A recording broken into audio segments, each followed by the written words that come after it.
Hello everybody, my name is Luke Marr and this is Hot Mode, and today on Hot Mode we are going to be roasting and reviewing and looking at Chanel's Cruise 2019 collection. The cruise shows have kind of snuck up on me, but we're gonna get it, don't worry, I promise. Before we get into the actual review of the show, if you guys are looking for a channel that talks about fashion in the most fun, sassy, bitchy, analytical way, this is it, so you can go down below, turn on my post notifications, what do you have to lose? Also, if you guys like these fashion review videos, definitely give them a like, it lets me know. These are a staple on this channel though, so they will never go away, I promise. And if you guys want to see more from me, you can follow me on Instagram at HotLamode, but that's a choice, that's a personal choice, you make that choice if you want. So now let's get into the actual review.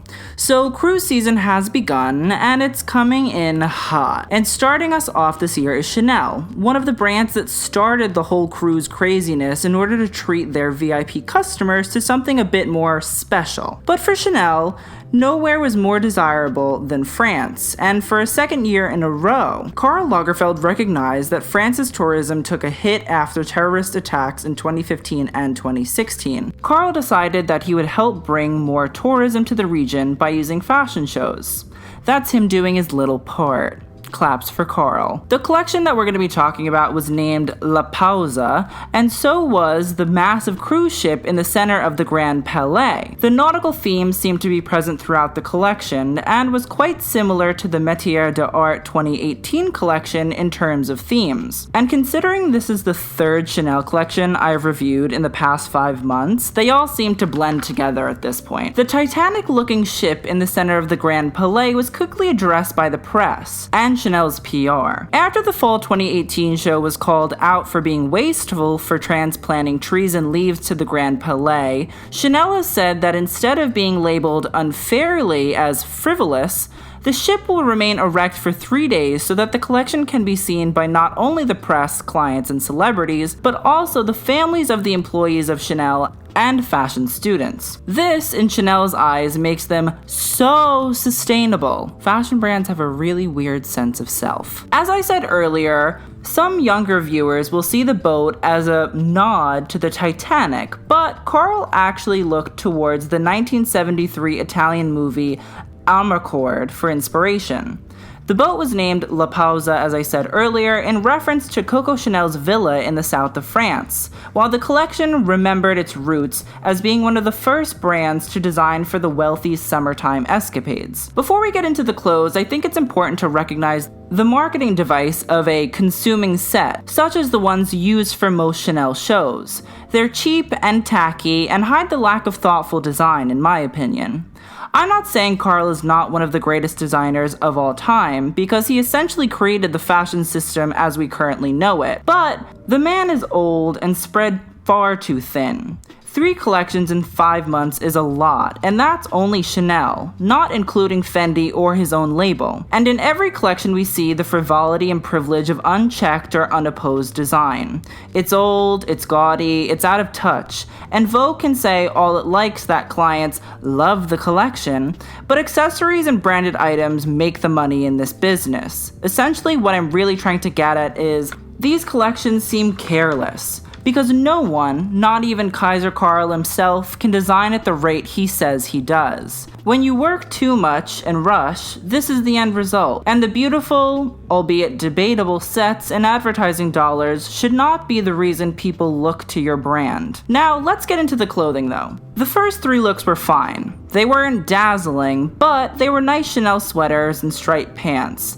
And they were far from the worst in terms of this runway. And the 60s looks weren't atrocious either. Some of them I actually found quite tasteful and definitely could sell to a wide age range. But please get rid of those rubber shoes. We get that the Chanel client is old, but Karl doesn't have to make them look like they're going into a nursing home. Even the little day dresses are quite sweet, but the leggings and berets trivialize the models, almost making them into a schoolgirl fantasy.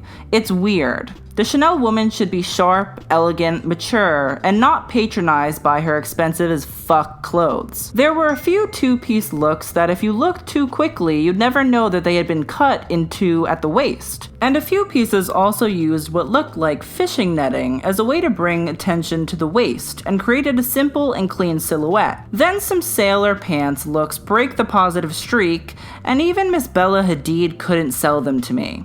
Luckily, this is only temporary, as we get some nicely cut suits in a textured tweed, perfect for those chilly nights on the top deck of your billion-dollar cruise ship. Then some belted, no-belted looks bring us back to reality, as I have to wonder why Karl has to make this strange belted illusion section that could have been brilliant if he didn't try to overcompensate. This is what happens when you let your design team run wild. We continue to be lost as the rainbow candy stripe looks commence and the sequin mesh dress and two-piece invade my peace of mind. Then the 60s comes to haunt me with Mary Quant-esque miniskirt dresses with boxy features alongside the transparent plastic striped looks. Raf Simons called, he not only wants his Calvin Klein looks back, but some of his Dior ones as well. One plastic look is actually brilliant, and had it been put in the correct collection, a Midwestern Métiers d'Art show, it would have been lovely, but it was washed away with all the other microplastic trash. Then Karl really tried to fuck with me, as he played Finally by CeCe Peniston, as he put out some of the most atrocious leather looks I have ever seen. Finally should only ever be played when Chanel goes on a cruise collection to Australia and the clothes are based on the looks from Priscilla Queen of the Desert, while the majority of the models are Aborigines Australians. I actually got one or two gorgeous sailor looks, albeit they were dumbed down due to the geriatric shoes, but nonetheless we need to appreciate what we get. And the sucker punch happened. I felt as if I had been fabrically assaulted. Shredded denim came down the runway in the form of jeans and jackets, and honestly, I blacked out. Then came the leather looks, cause Karl wanted me to be seasick even though I was on land. But then we got this blue and white print in skirts, sweaters, and dresses, and it was actually kind of nice. We even got what looked like a sculpted dress. For 1 out of 90 looks, Karl seemed to step out of his comfort zone. It's nice seeing an old dog learn new tricks. Then we were back to the French stripe. Somehow French brands always seem to ruin their country's fashion staples. Then came the evening gown section. Boring, tacky, and old as usual. Then luckily we got some sporty looks in two different prints. One was 80s Miami pink chic, and the other one was a dark blue of the same 80s variety. Karl added his couture flair to some of the blue printed dresses with extreme collars and sleeves, and for the first time in my life I didn't gag looking at them. That's some accomplishment. The finale look could have actually been so pure and beautiful and downright dramatic without being too much, but obviously Karl had to ruin the white, beautiful, sequined title dress by putting a gigantic belt over the waist and refusing to make it even 1% more interesting. My opinion of the accessories are that the lifesaver bags could be the millstone around my neck. I'd honestly rather drown myself. Overall, when we dig in, it's not too hard to find nice looks, but if Karl actually did this thing called editing, as Coco Chanel suggested many years ago, the collections could actually be spectacular. Why drag on 90 subpar looks when you could actually deliver the message in a stunning 45? One of the most interesting parts of the show was Karl's bow, which has been looked into more and more as he gets older. He walks a lot less, and the show gave us a look at Virginie Viard, the brand's fashion studio director, who now will be subject to rumors of brand ascension, I'm sure. Maybe she could rebrand Chanel and make it cooler than ever. Overall, please let me know what you guys thought of this show in the comments below. I'd love to hear your thoughts. But again, thank you guys so much for watching. I'm so excited. We have the Met Gala coming up on Tuesday's video, hopefully the review of Prada on Wednesday's video, and we'll see what comes out for next Friday. Thank you guys again so much. I'll see you guys in the next video, and TTYL.